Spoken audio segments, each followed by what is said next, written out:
नमस्कार, आप देख रहे हैं एमपी तक। मैं हूं आपके साथ आकांक्षा ठाकुर। मध्य प्रदेश के उज्जैन में बीजेपी 2 दिवसीय प्रशिक्षण वर्ग का आयोजन कर रही है, जिसमें मुख्यमंत्री शिवराज सिंह चौहान के साथ साथ बीजेपी सांसद ज्योतिरादित्य सिंधिया भी शामिल हुए हैं। लेकिन दोनों ही नेता कार्यक्रम खत्म होने के बाद उज्जैन में नहीं रुकेंगे और उसकी वजह है कुर्सी चले जाने का डर।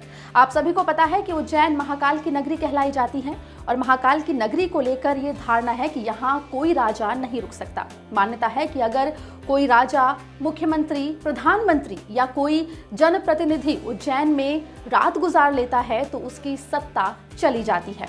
कहा जाता है कि उज्जैन में महाकाल विराजमान होते हैं और इसीलिए कोई और राजा वहां रात में नहीं ठहर सकता।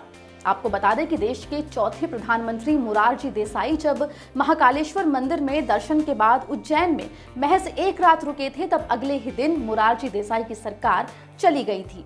वहीं कर्नाटक के सीएम वाईएस येदियुरप्पा को उज्जैन में एक रात रुकने के 20 दिन बाद ही इस्तीफा देना पड़ा था और यही वजह रही कि ज्योतिरादित्य सिंधिया कभी भी उज्जैन में नहीं रुके हैं। इस मान्यता को लेकर महाकाल मंदिर के पुरोहित का क्या कुछ कहना है, आप भी सुनिए। विश्व प्रसिद्ध भगवान महाकालेश्वर भगवान भी है और यहाँ के राजा भी माने गए हैं।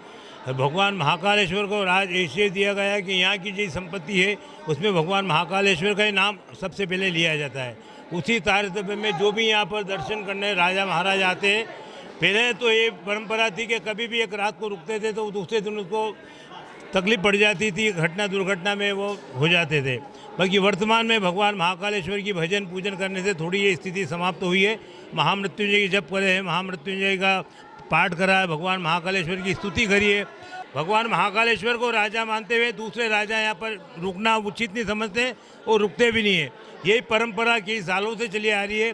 विक्रमादित्य के समय भी यही थी, कवि कालिदास के समय भी यही परंपरा थी और वर्तमान में यही परंपरा चल रही है। भगवान महाकालेश्वर ही राजा के हम रूप में पूजा करते हैं और भगवान के रूप में भी इनकी पूजन होती है। जय महाकाल, जय महाकाल, जय महाकाल। जो किंवदंती है, कई चीज़ें ऐसी किंवदंती है कि राजा भगवान महाकाल ही है। एक राज में एक राजा भगवान महाकाल, इसलिए दूसरे राजा नहीं रुकते हैं। एक किंवदंती बनी हुई है, उसकी दंती के आधार पर ही ये परंपरा चली आ रही है और इस परंपरा को सभी लोग निर्वाह कर रहे हैं और ऐसी भविष्य में भी ऐसी चलती रहेगी। वहीं मुख्यमंत्री शिवराज सिंह चौहान के उज्जैन में नहीं रुकने पर बीजेपी प्रवक्ता लोकेंद्र पाराशर ने कहा कि मान्यता चली आ रही है और चलनी चाहिए। माननीय मुख्यमंत्री जी आज आए हैं। मुख्यमंत्री जी भी भारतीय जनता पार्टी के कार्यकर्ता हैं। उस नाते बहुत सहज भाव से वे प्रशिक्षण दे भी रहे हैं और प्रशिक्षण ले भी रहे हैं, दोनों काम कर रहे हैं। और आज वो दिन भर से यहाँ हैं, कल भी प्रशिक्षण वर्ग में रहने वाले हैं। नहीं, उनका जो निर्धारित कार्यक्रम है, उनको शायद अभी इंदौर जाना है, कल सुबह फिर से शामिल होंगे। ये उनका निर्धारित कार्यक्रम है। और वैसे ही महाकाल की नगरी है, महाकाल की नगरी में एक मान्यताएं हैं कि कुछ लोगों को लगता है कि महाकाल से बड़ा कोई नहीं है, इसलिए वहाँ निवास नहीं किया जा सकता। एक परंपराएं उज्जैन की वो चल रही हैं। खैर, ये मान्यता महज एक भ्रम है या सच, ये तो हमें नहीं पता, लेकिन राजनीति के जानकार ये जरूर कह रहे हैं कि ये कुर्सी चले जाने का डर ही है जो आज सीएम शिवराज सिंह चौहान और सांसद ज्योतिरादित्य सिंधिया उज्जैन से वापस चले गए। मध्य प्रदेश की अन्य खबरों के लिए बने रहिए एमपी तक के साथ।